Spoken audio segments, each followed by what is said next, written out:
আপনি দুঃস্বপ্ন দেখছেন মিস্টার ট্রাম্প। হরমুজ প্রণালীতে সেনা পাঠালে বাজবে তৃতীয় বিশ্বযুদ্ধের ডঙ্কা। ইরানের এমন হুমকিতে পারস্য উপসাগরে উত্তেজনার পারদ এখন তুঙ্গে। খবর আল জাজিরার। এর মাঝেই আন্তর্জাতিক গণমাধ্যম আনাদোলু এজেন্সির খবরে জানা গেছে, ট্রাম্প ইরানে আরো ভয়াবহ হামলার হুমকি দিয়েছেন। আর অন্যদিকে মার্কিন রণতরী উড়িয়ে দেওয়ার সরাসরি হুমকি দিয়ে তেহরানের গর্জন। এদিকে ট্রাম্পের এই যুদ্ধংদেহী নীতির খেসারত দিতে হচ্ছে এখন গোটা বিশ্বকে।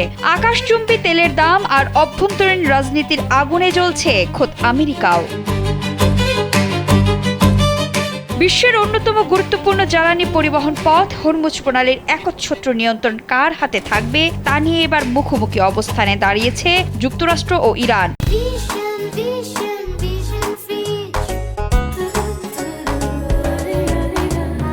ইরানের সর্বোচ্চ নেতার সামরিক উপদেষ্টা মোহসেন রেজাইর সাম্প্রতিক বক্তব্য বিশ্ব রাজনীতিতে নতুন করে তোলপাড় সৃষ্টি করেছে। তেহরানের পরিষ্কার বার্তা, আমেরিকা যদি কোনোভাবেই এই জলসীমায় আধিপত্য বিস্তারের চেষ্টা করে তবে তা সরাসরি তৃতীয় বিশ্বযুদ্ধের দিকে মোড় নিতে পারে।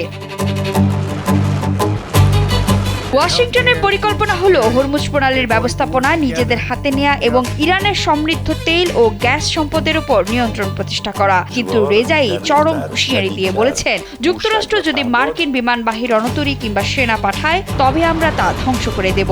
তিনি স্পষ্ট জানান, চীন বা ইউরোপ কেউই বিশ্ব অর্থনীতির এই মূল চালিকা শক্তি আমেরিকার একক নিয়ন্ত্রণে যেতে দেবে না।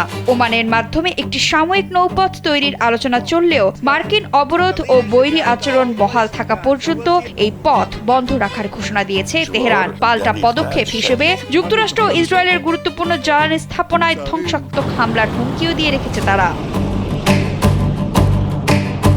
এদিকে আমেরিকার গণমাধ্যম পিবিসির সাম্প্রতিক প্রতিবেদন অনুযায়ী পরিস্থিতি আরো ঘোলাটে ও বিপজ্জনক হয়ে উঠেছে। প্রেসিডেন্ট ট্রাম্প সম্প্রতি কড়া হুঁশিয়ারি দিয়ে বলেছেন, তিনি ইরানে আরো কঠোর হামলা চালাবেন এবং আমেরিকা এই যুদ্ধে শুধু জিততেই চায়। অন্যদিকে হোয়াইট হাউস অভিযোগ তুলেছে, ইরান যুদ্ধবিরতি লঙ্ঘন করেছে এবং ডোনাল্ড ট্রাম্প আবারও ইরানে কঠোর ও বড় ধরনের হামলার হুমকি দিয়েছেন। তবে যুদ্ধংদেহী এই নীতির কারণে খোদ নিজের দেশেই চরম সমালোচনার মুখে পড়েছেন ট্রাম্প। মার্কিন সিনেটের সংখ্যালঘু নেতা সুমার অভিযোগ করেছেন, ট্রাম্প মূলত তার নির্বাচনী প্রচারণায় অর্থ দেয়া বড় বড় তেল কোম্পানিগুলোকে লাভবান করতেই এই যুদ্ধ উস্কে দিচ্ছেন। এর ফলে সাধারণ আমেরিকানদের পকেট কাটছে। গ্যালন প্রতি তেলের দাম ছাড়িয়েছে $4-এরও বেশি। তবে মার্কিন ভূ রাজনৈতিক উচ্চাকাঙ্ক্ষা বনাম ইরানের কঠোর প্রতিরোধ, এই দুয়ের চাতাকলে পিষ্ট হতে বসেছে বৈশ্বিক অর্থনীতি। সাময়িক কোনো সমঝোতায় পৌঁছানো যাবে নাকি হরমুজ প্রণালীর এই যুদ্ধ পারস্য উপসাগর পেরিয়ে বিশ্বজুড়ে নতুন কোনো বিপর্যয় ডেকে আনবে, এখন সেটাই দেখার বিষয়।